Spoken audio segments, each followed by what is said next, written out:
주님, 우리에게 주의 말씀을 주심을 진심으로 감사를 드립니다. 하나님의 말씀의 능력이 우리와 함께 하실 줄 믿습니다.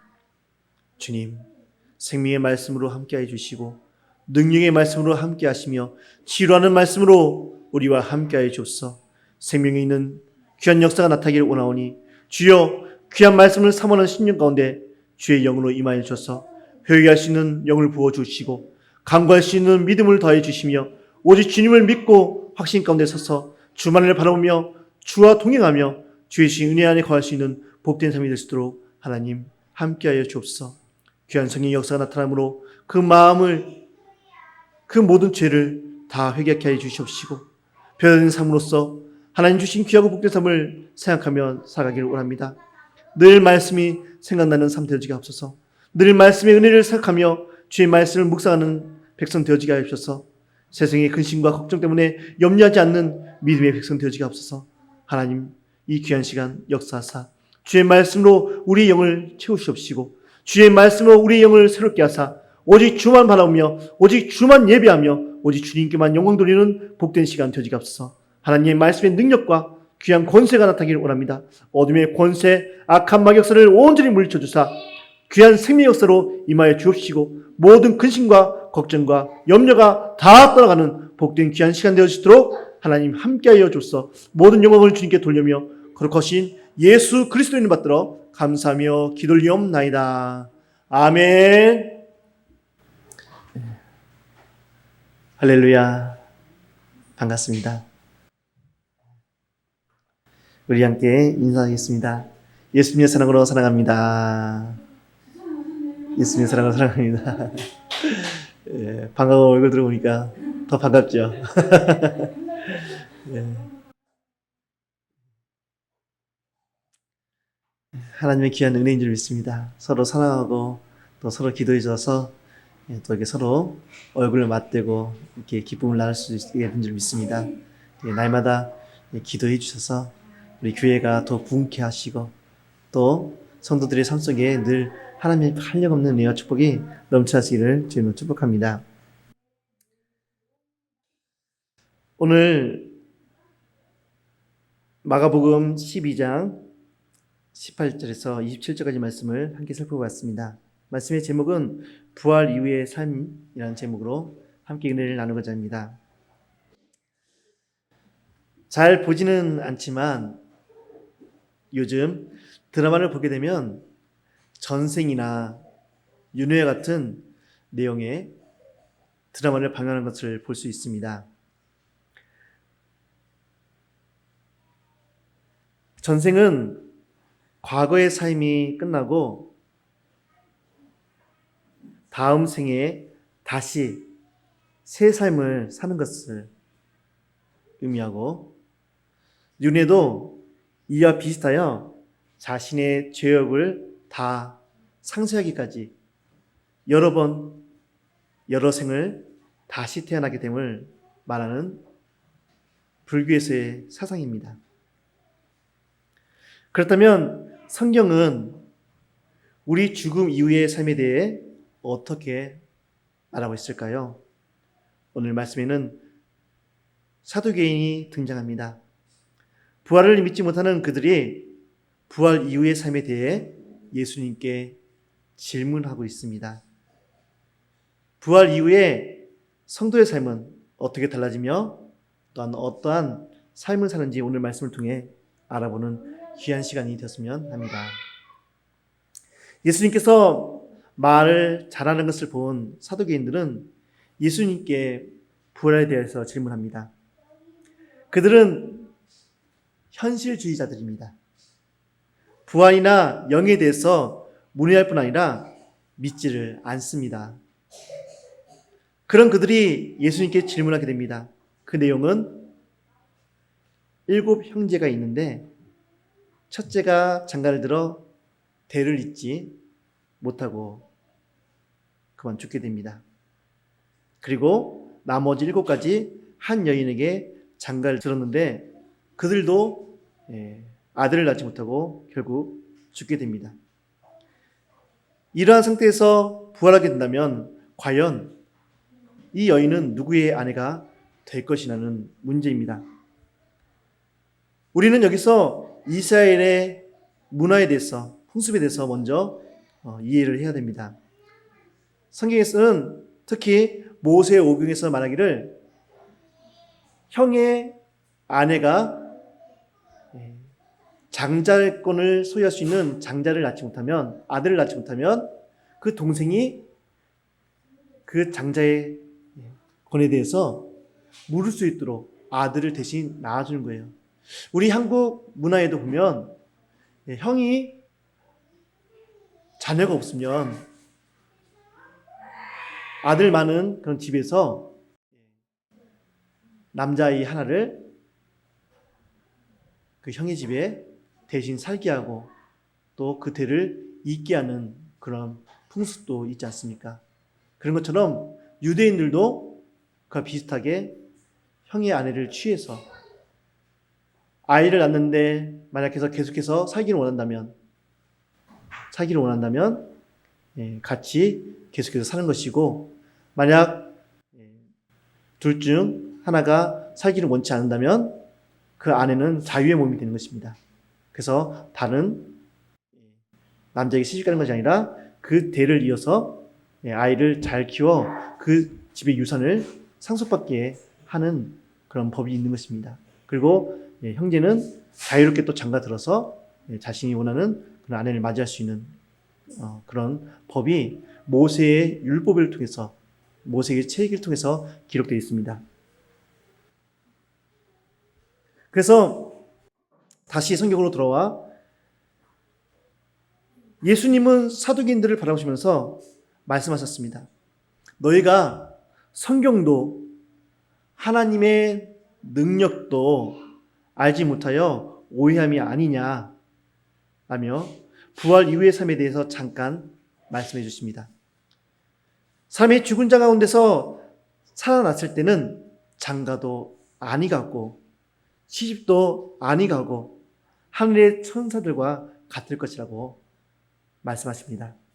그리고 덧붙여 모세를 들어 말씀하시며, 모세가 처음 하나님을 배울 때 가시떨기 나무에서 나눴던 대화를 예를 드십니다. 아브라함의 하나님, 이삭의 하나님, 야곱의 하나님이라는 말씀을 들려주시며, 하나님은 죽은 자의 하나님이 아니요 산 자의 하나님이시라며 하시며 너희가 크게 오해하였다고 다시 한번 말씀하십니다. 사랑하는 성도 여러분, 성경과 하나님의 능력을 오해하지 말아야 할 줄 믿습니다. 성경은 정확무오한 하나님의 말씀입니다. 정확하시고 오류가 없다는 것입니다.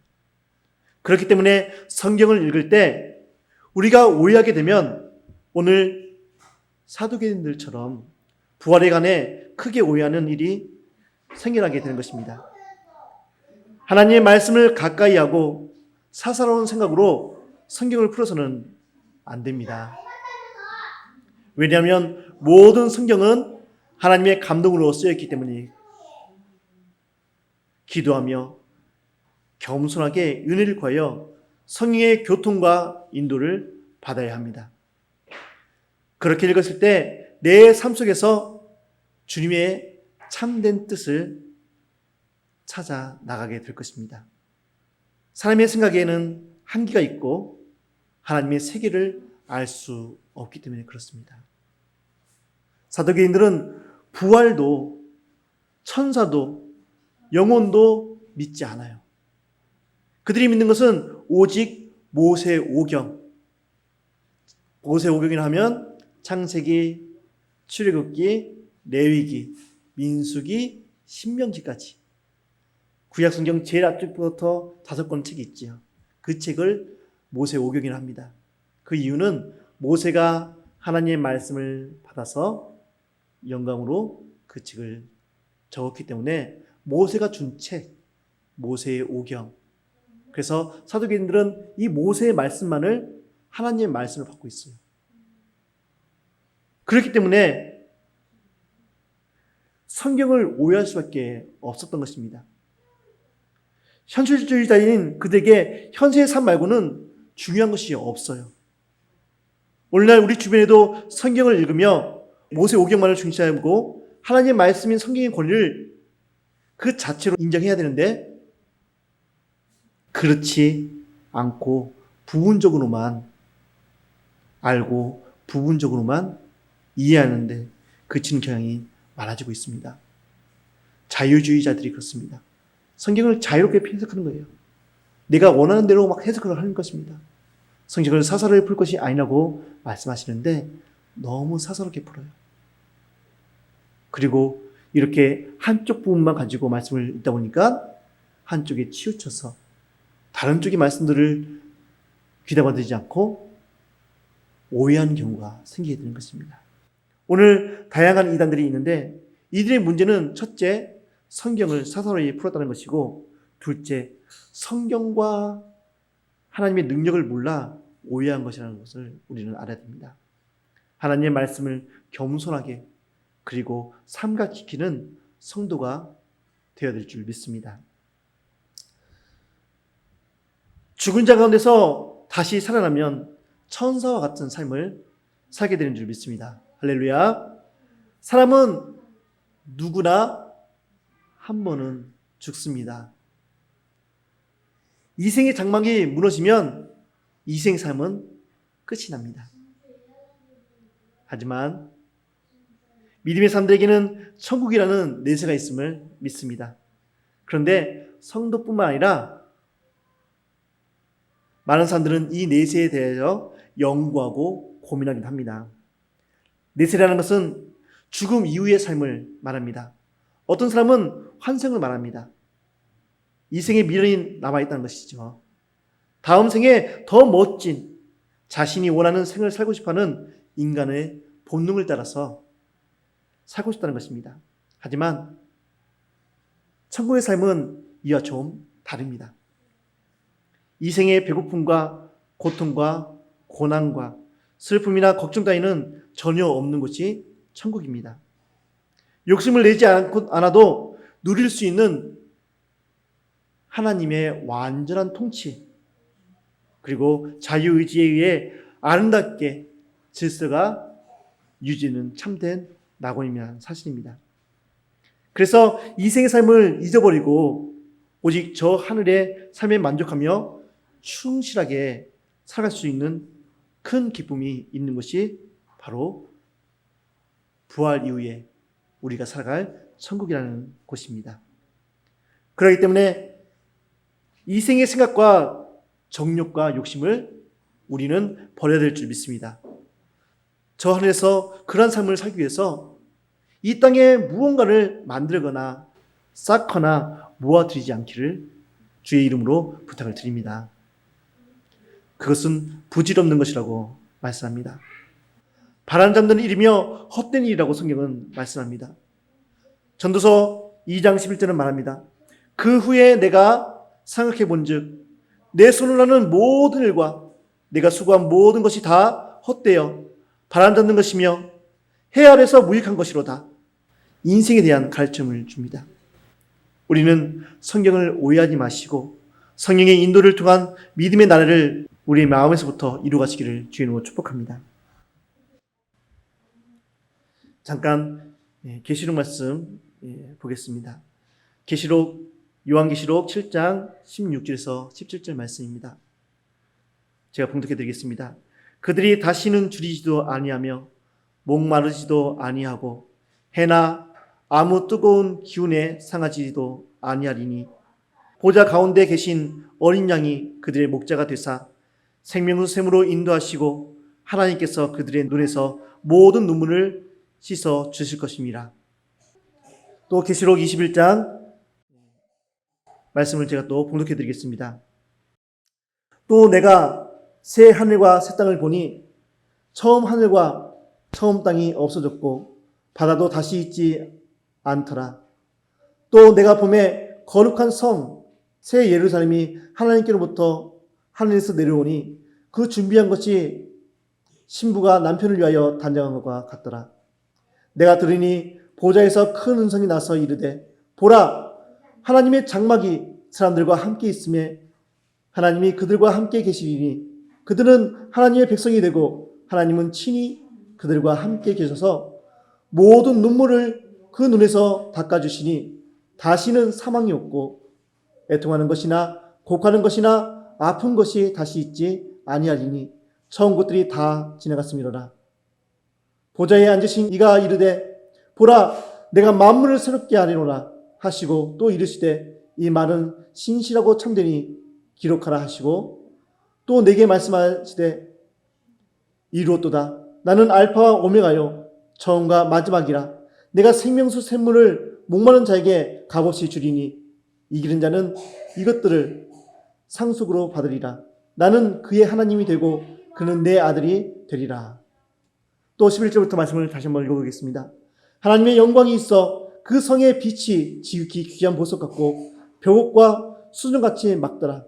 크고 높은 성곽이 있고 12문이 있는데 문에 12천사가 있고 그 문들 위에 이름을 썼으니 이스라엘 자손 12지파의 이름들이라.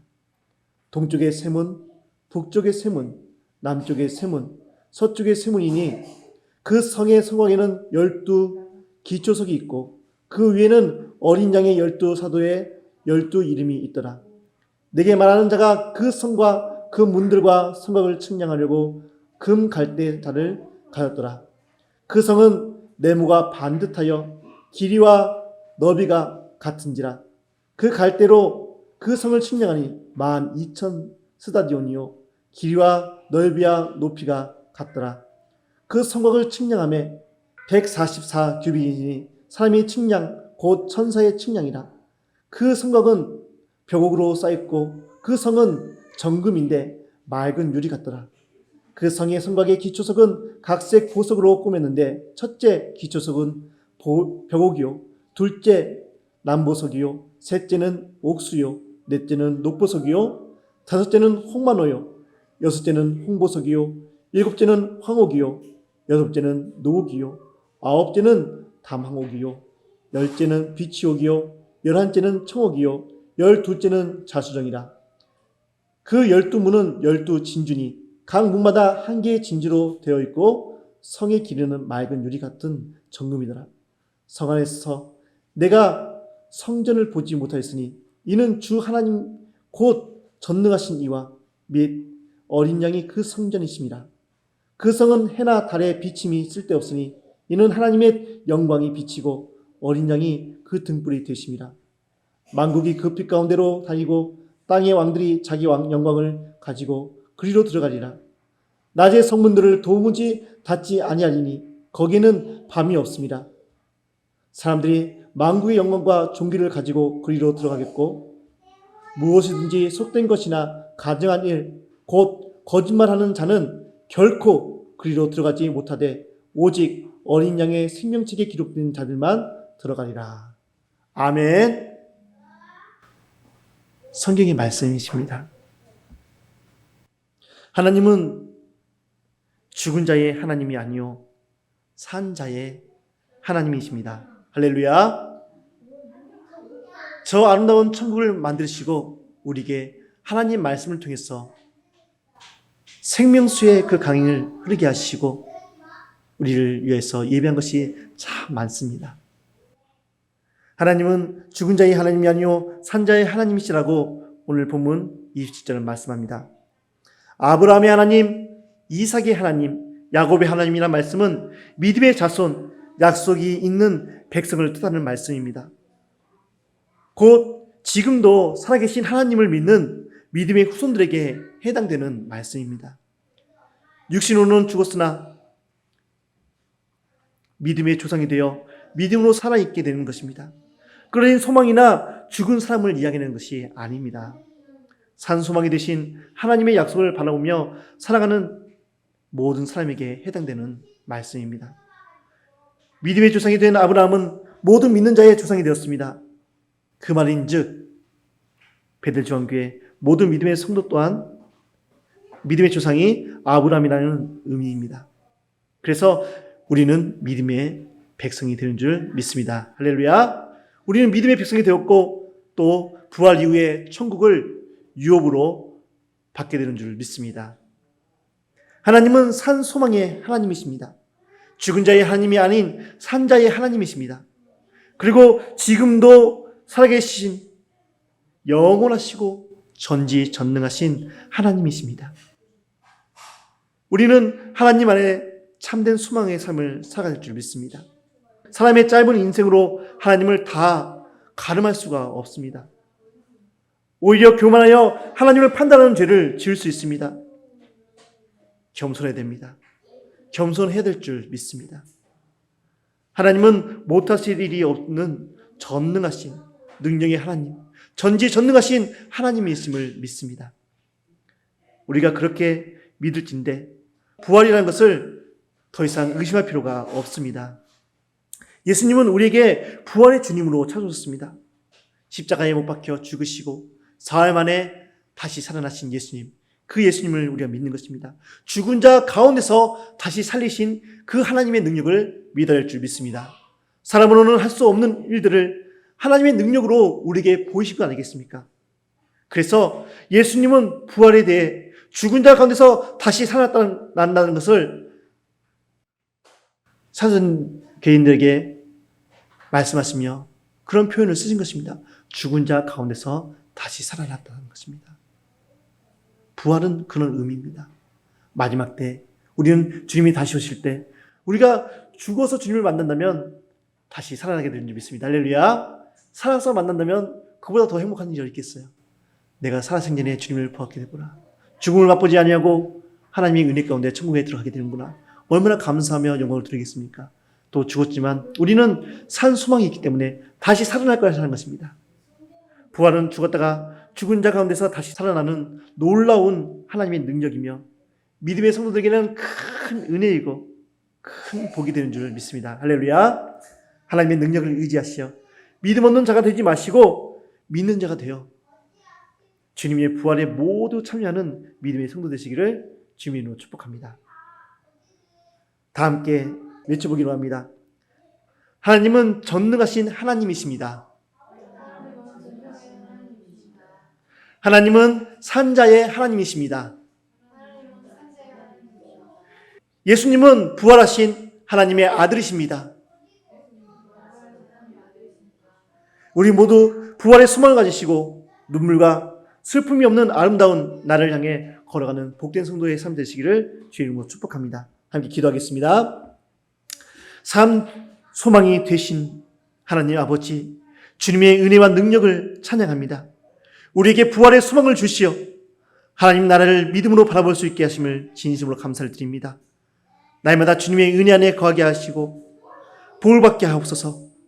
우리를 죽은 자 가운데서 일으키신 능력의 주님을 의지하오니 예수님 함께 하사 그 부활의 능력 가운데 살아가는 복된 삶 되어지게 하옵소서. 이 모든 말씀을 우리 주 예수 그리스도의 이름 받들어 감사하며 기도를 드리옵나이다. 아멘.